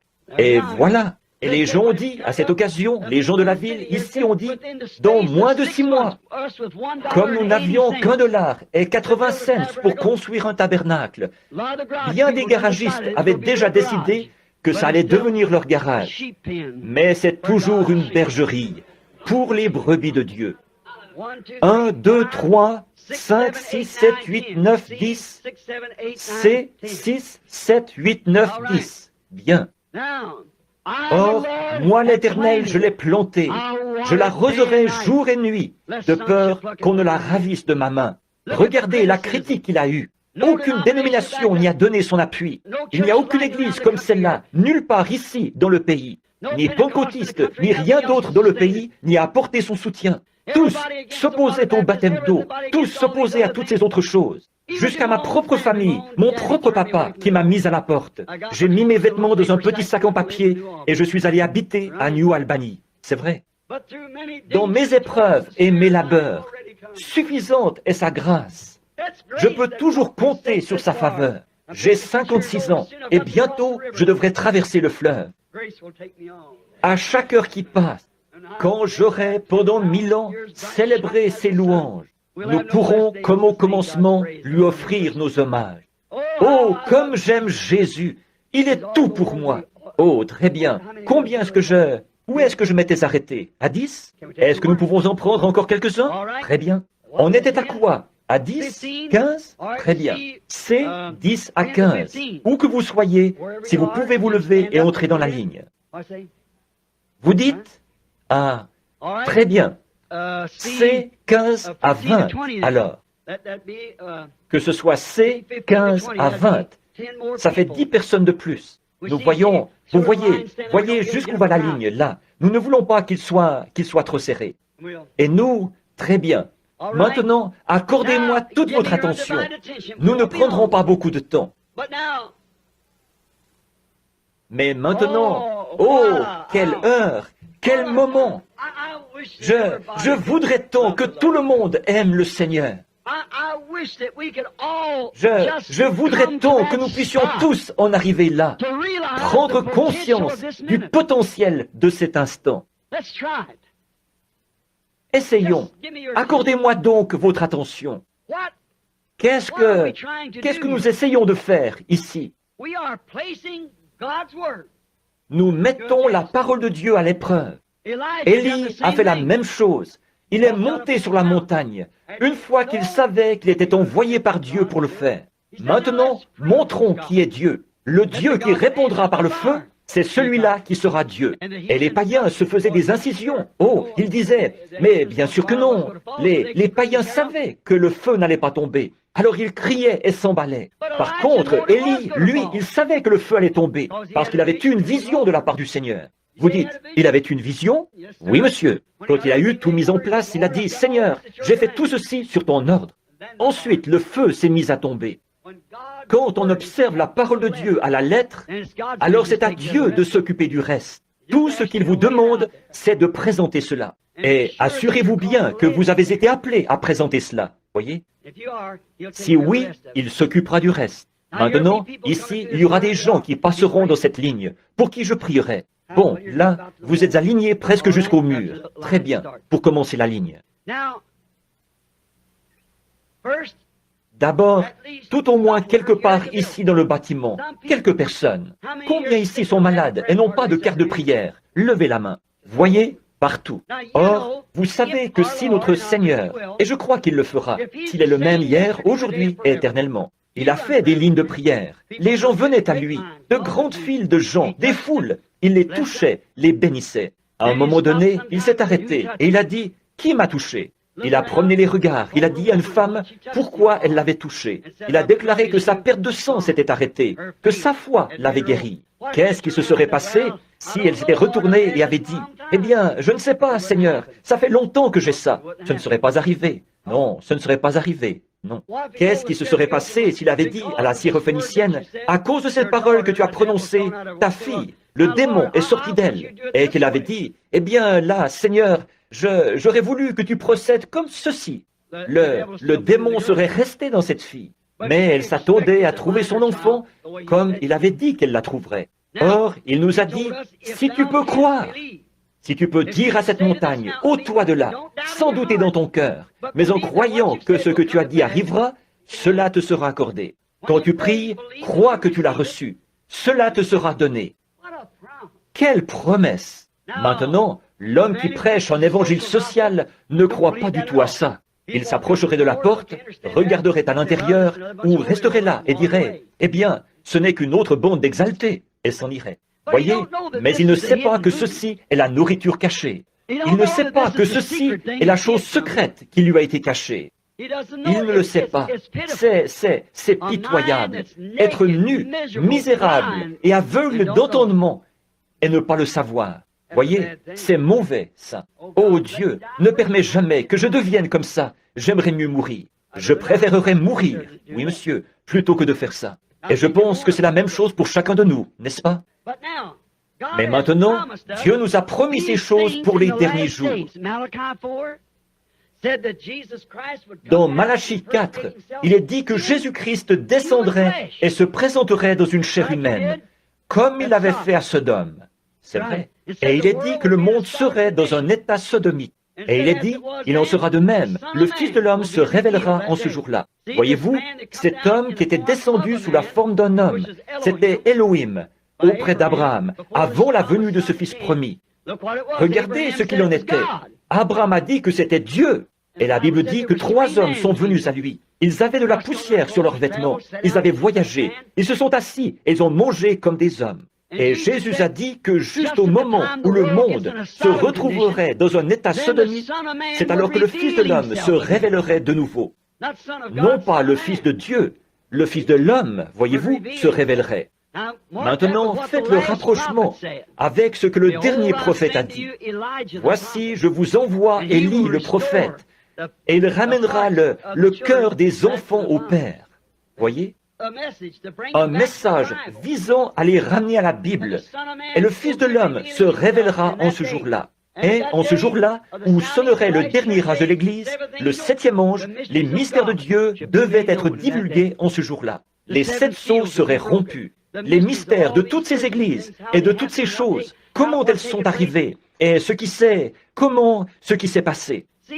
Ils ne savent pas ce qu'il en est. Jésus a dit, pharisiens aveugles. Il a dit, si un aveugle conduit un aveugle, n'est-ce pas qu'ils tombent tous deux dans une fosse? Voyez-vous, c'est pour ça que ces gens ne voient pas ce qu'il en est. Le mystère de cela, de ces sceaux, c'est que chacune de ces églises a formé une organisation et s'est retrouvée là-dedans. Et voilà une des choses secrètes qui était mauvaise aux yeux de Dieu. Vous voyez ça, Dr. Lee?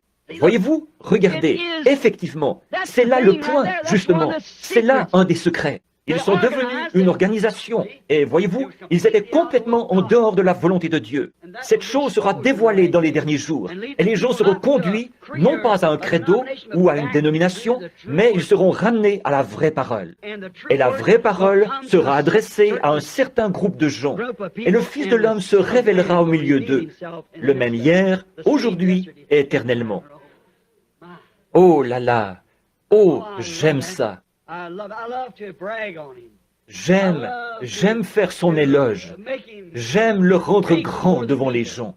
Je n'ai pas à le rendre grand, il est déjà grand.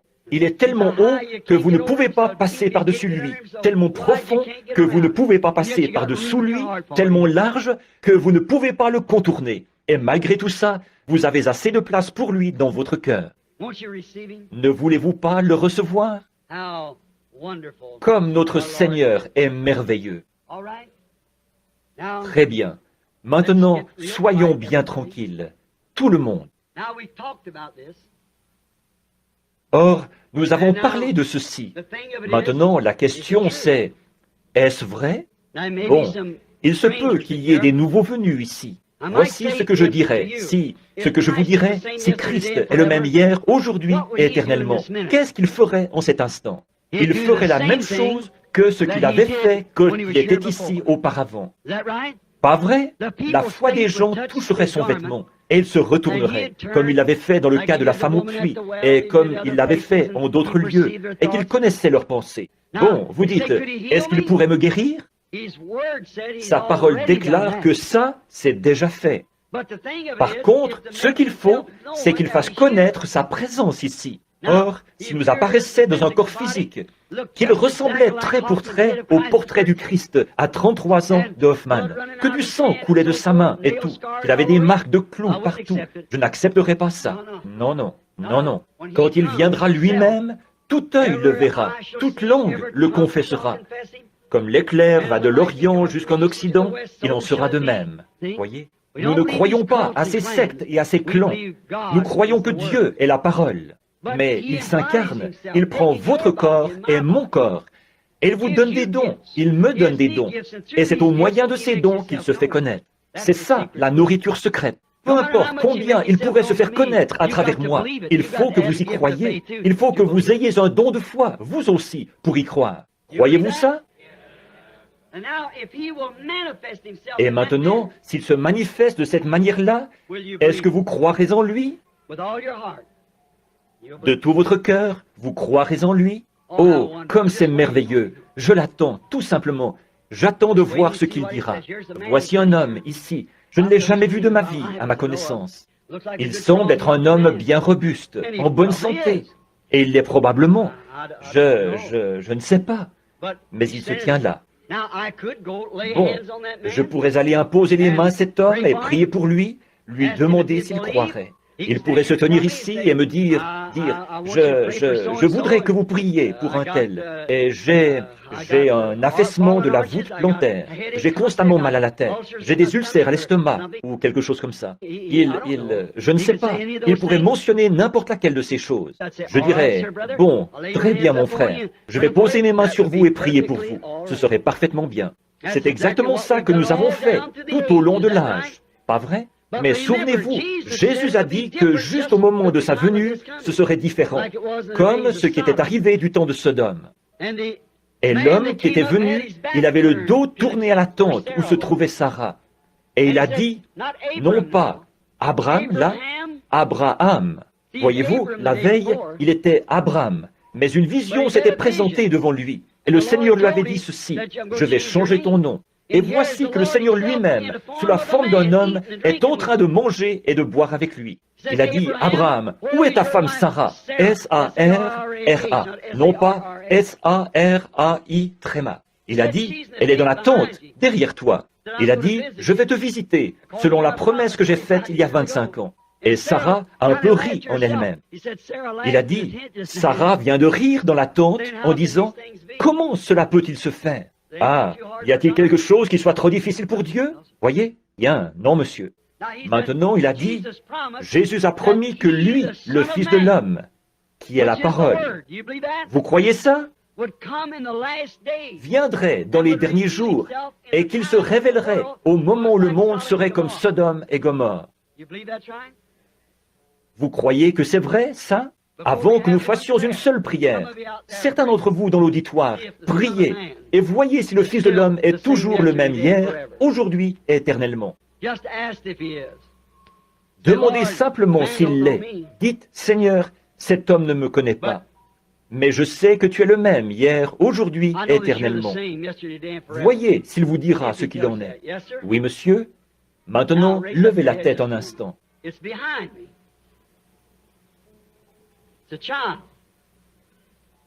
C'est derrière moi. C'est un enfant. Il est brûlant de fièvre en ce moment. C'est une petite fille. Vous n'êtes pas d'ici. Cet enfant a des problèmes d'estomac. Elle en avait. Croyez seulement. Or, est-ce bien ce qu'il avait dit qu'il ferait?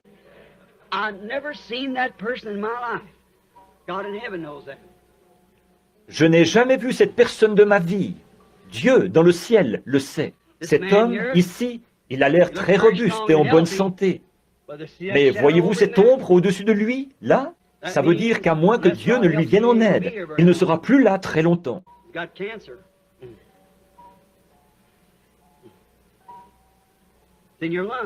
Il a un cancer. Le cancer se trouve dans votre poumon. Maintenant, le Fils de l'homme est ici. Il a un fardeau sur son cœur pour un petit garçon, un petit enfant. Pas vrai? Vous croyez que Dieu peut me dire ce qui ne va pas chez cet enfant? Il le peut. Il a des petites pertes de connaissance. C'est comme une forme d'épilepsie.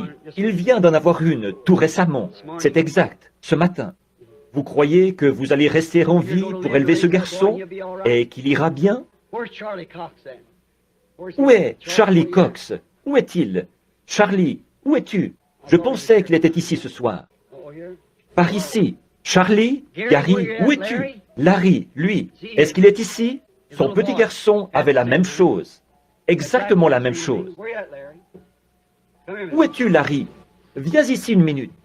Eh bien, voilà. Ce petit garçon avait la même chose. Son père et sa mère sont de très bons amis à moi. Il y a des années, j'étais là-bas, et ce petit garçon était pris de crise. Il perdait connaissance et n'avait plus conscience de rien. C'était l'épilepsie. J'ai discerné ça sur ce petit garçon. J'ai demandé à Dieu de le guérir. Il n'en a pas eu une seule depuis. Voilà son père. Sa mère est assise ici quelque part. Et voici le petit garçon lui-même. Maintenant, est-ce que vous croyez, monsieur? Merci, Larry. Vous croyez, monsieur? Puisse le Dieu du ciel vous accorder la même chose et vous donner de vivre pour élever cet enfant. Que Dieu vous bénisse. Prions. Dieu bien-aimé, viens lui en aide. Je prie que ta miséricorde et ta grâce soient sur lui et que tu le bénisses. Au nom de Jésus. Retournez maintenant en Louisiane, dans la joie. Donnez gloire à Dieu pour lui.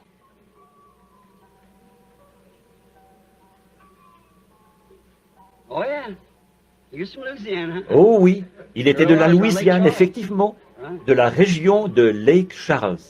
C'est vrai. Voyez-vous, je peux capter vos pensées maintenant. Que Dieu soit loué. Eh bien, vous demandez une bonne chose. Vous voulez avoir un bébé. Vous avez eu des enfants déjà, 2 ou 3 enfants, mais vous en voulez un autre. Puisse le Dieu du ciel vous l'accorder, ma sœur. Venez, je veux juste vous imposer les mains. Dieu bien-aimé, donne à cette femme ce que son cœur désire, parce que c'est une noble cause. Au nom de Jésus. Amen. Maintenant, allez avoir cet enfant. Dieu est un Dieu bon. Vous croyez ça? Il sait tout ce dont nous avons besoin. Il pourvoit à tous nos besoins si nous le croyons. Il a dit, si tu peux croire, je vous ai serré la main quelque part. Je ne me rappelle plus où c'était, mais quelque part je vous ai serré la main. Je ne me rappelle plus exactement, seulement nous étions quelque part. Aujourd'hui, quelque part, mais je ne sais pas où c'était. Par contre, ce n'est pas là, nous ne sommes pas là pour parler de ça. Vous êtes là pour parler de... ou pour prier. Vous voulez que je prie pour quelqu'un d'autre. C'est exact. Il n'est pas ici, il est en Géorgie, malade. Il n'est pas seulement malade physiquement, mais il est malade spirituellement. Votre cousin, vous croyez que Dieu va s'en occuper parce que vous vous êtes tenu là pour lui? Vous le croyez? Venez, prions ensemble. Dieu bien-aimé, accorde à cet homme ce que son cœur désire, afin qu'il reparte et trouve cet homme en train de pousser des cris vers Dieu. C'est au nom de Jésus que je le demande. Amen. Que Dieu vous bénisse. Ne doutez pas, croyez de tout votre cœur.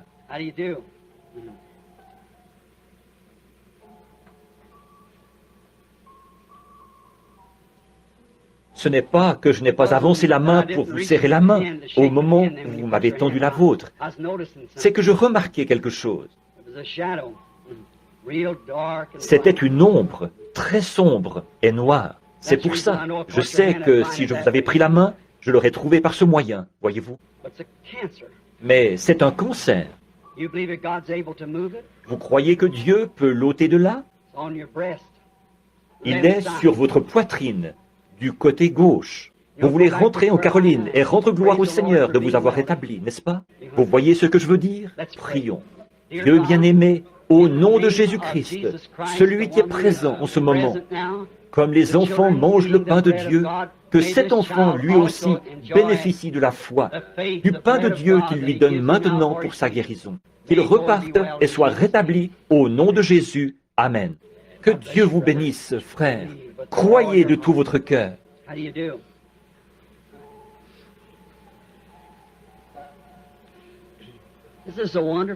C'est un moment merveilleux, n'est-ce pas? C'est comme si les gens étaient saisis d'un grand sentiment de révérence. Ou c'est comme si peut-être, à mes oreilles, c'est comme quelque chose qui fait un bruit comme ça, voyez-vous? C'est le pain des enfants, voyez? C'est à vous, c'est pour vous. Ce n'est pas pour moi, c'est pour vous. Je suis très reconnaissante de ce qu'en ce moment je suis en bonne santé à ma connaissance. Mais c'est du pain pour moi aussi quand j'en ai besoin. C'est du pain pour vous, c'est un encouragement. Même pour vous qui n'êtes pas malade, ça fait tout simplement monter notre cœur vers Dieu. C'est exactement la saison pour ceci. C'est ce qu'il a dit qu'il ferait. Et ce qui arriva du temps de Sodome arrivera de même à la venue du Fils de l'homme, quand le Fils de l'homme sera révélé.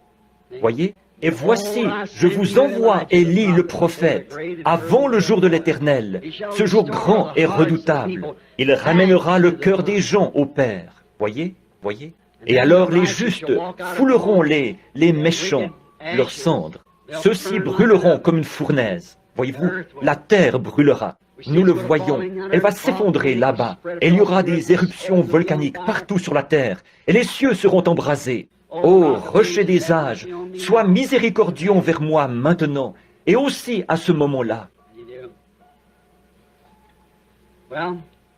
Eh bien, d'abord, vous avez un problème féminin, un problème gynécologique. Vous avez autre chose. Vous êtes nerveuse, précisément à l'âge où on devient plus nerveux. Des complications de toutes sortes. Mais aussi, vous avez un désir, c'est de recevoir le Saint-Esprit.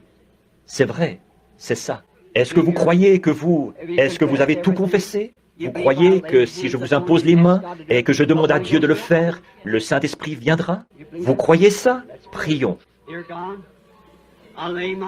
Dieu bien-aimé, j'impose les mains à cette femme selon la manière apostolique et je demande qu'elle reçoive le baptême du Saint-Esprit. Au nom de Jésus-Christ, puisse-t-elle le recevoir. Amen. N'en doutez pas, ça vous appartient. Voyez-vous, c'est à vous.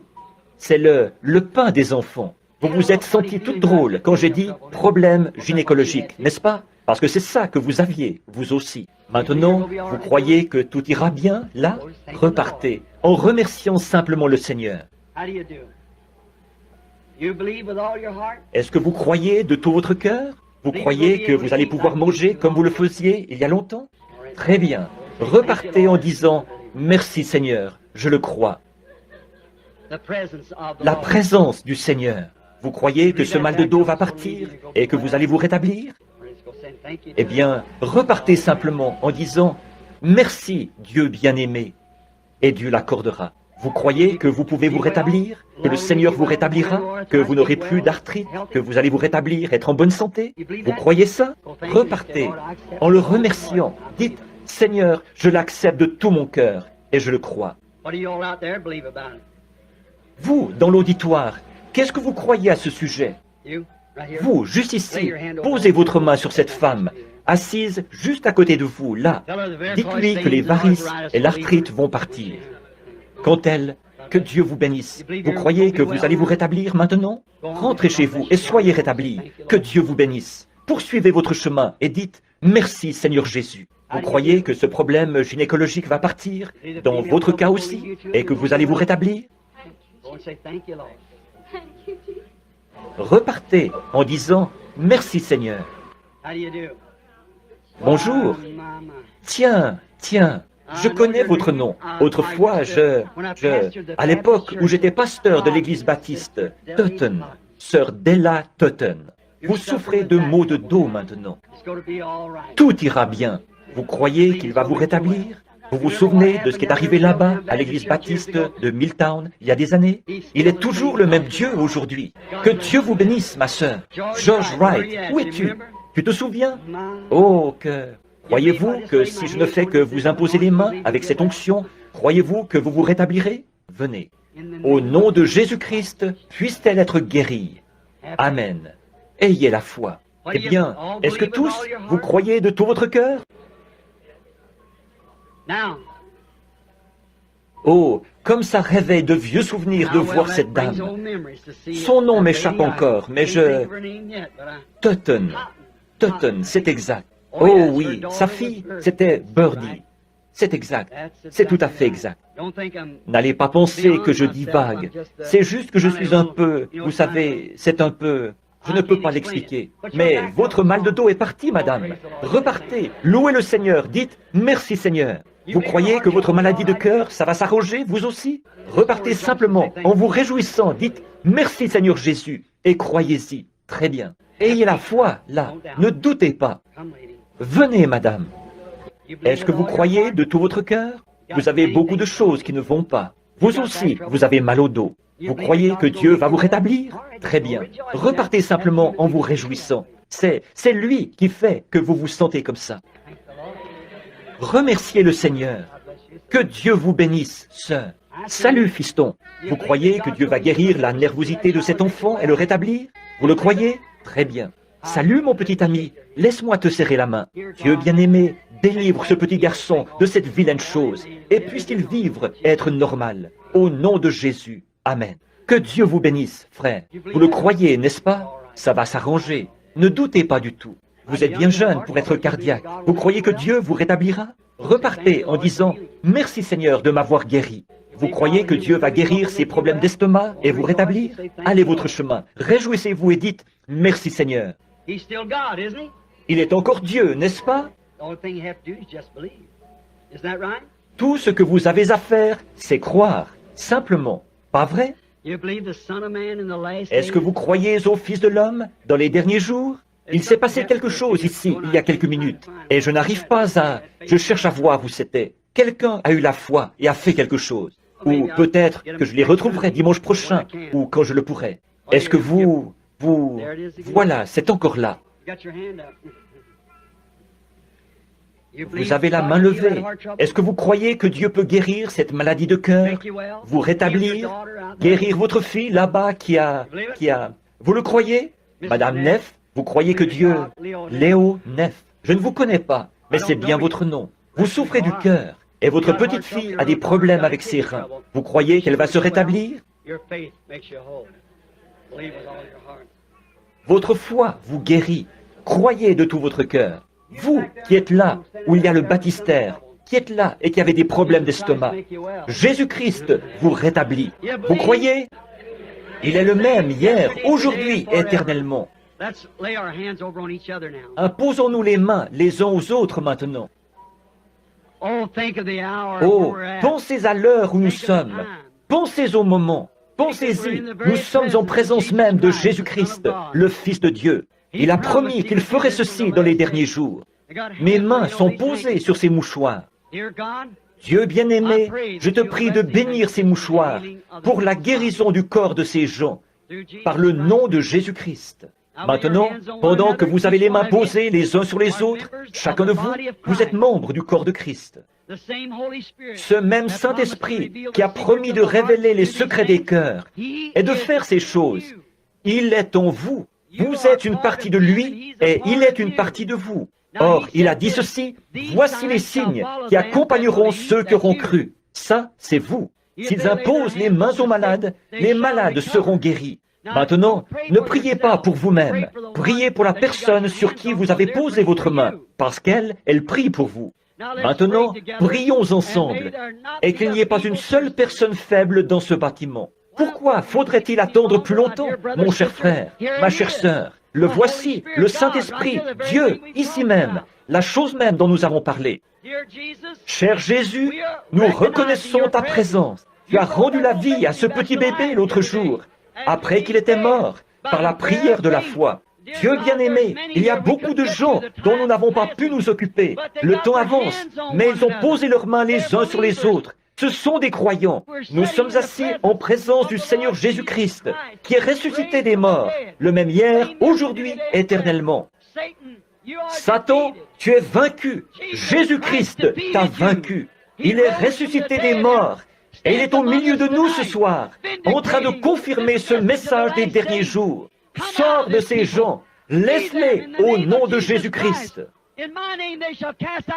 En mon nom, ils chasseront les démons. Et tu es chassé au nom de Jésus-Christ. Quitte cette assemblée. Tous ceux d'entre vous qui acceptent maintenant leur guérison, levez-vous. Tous ceux qui acceptent la guérison, levez-vous. Levez vos mains maintenant et donnez-lui la louange. J'accepte maintenant ma guérison. Dites ça à Dieu. J'accepte maintenant ma guérison. Tu es le même hier, aujourd'hui et éternellement, ô Christ. Je crois maintenant en toi. Viens au secours de mon incrédulité. Amen. I will praise him. I will Lamb for sinners slain. Give him glory, all ye people, for his blood has washed away each stain. Vous l'aimez, n'est-ce pas? Alors, louons-le. Tout le monde, les mains levées, donnez-lui la louange pendant que le frère s'avance pour terminer la réunion.